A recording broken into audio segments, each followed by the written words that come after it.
जय जगन्नाथ श्रोता बंधु आज कहानी रे आम शुणा जगत प्रीति।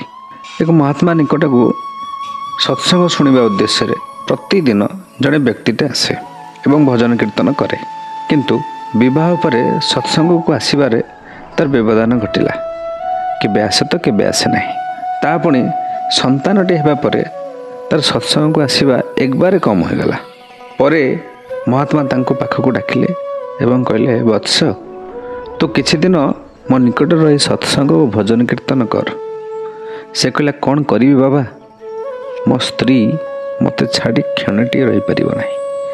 मो प्रति तार बहुत भल पाइबा और स्नेह, ताको छाड़ी केमिति आसीबी। बाबा कहले, यह केवल तो मनर भ्रम बाबा। से कहला, ना बाबा, से मते प्राण ठारू अधिक भल पाए। बाबा कहले, एटा पूरा भूल कथा। मो कथारे जदि तोर विश्वास न होउची थरे परीक्षा करी देख। लोकटी महात्मा कथारे सम्मत हो गला। महात्मा ताको प्राणायाम बल निश्वास बंद कर कौशल शिखाई देले।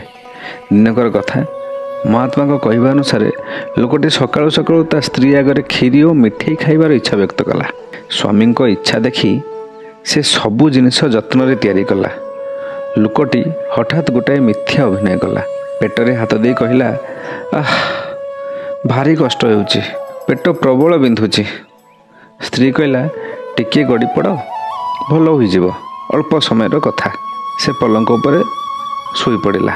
स्त्री घर काम रे लगी थाए, एपटे लोकटी प्राणायाम बल निश्वास बंद करी मरला भली पड़ी रहिला। स्त्री आसी देखे तो देहरे प्राण नाही। कौन करिबो, हठात मुंडरे बुद्धि चक्कर खाईगला। भाविला, जदि मु एबे कंदाकटा आरंभ करदेवी साई पड़िशारे लोक आसी रुंड होइजिबे। एते स्वादिष्ट खीरी और मिठाई सबू बेकार होइजिबो। मिठाई सिना किछि दिन पर्यंत रहिजिबो, किंतु खीरी तो रहिबनी ना। यह भाभी से कबाट बंद करी सबू खीरी पुछि पाछि खाईदेला। मिठाई को गोटाए डब्बारे साइती करी रखिदेला, जेमिति कहार नजर ता उपरे पड़िबो नाही। तापरे कबाट खोली स्वामी पाखरे मुंड कोड़ी कांदिबा आरंभ कला। कांदी कांदी कहला, एकाकिनी करी काहीं गल नाथ, देखरे मु गली बुड़ी।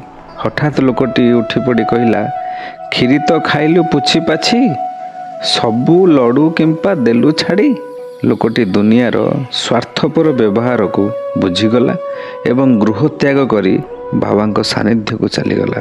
कहानीटी आपण मानक केमिति लागिला निश्चित कमेंट सेक्शन में जनइबे। जय जगन्नाथ।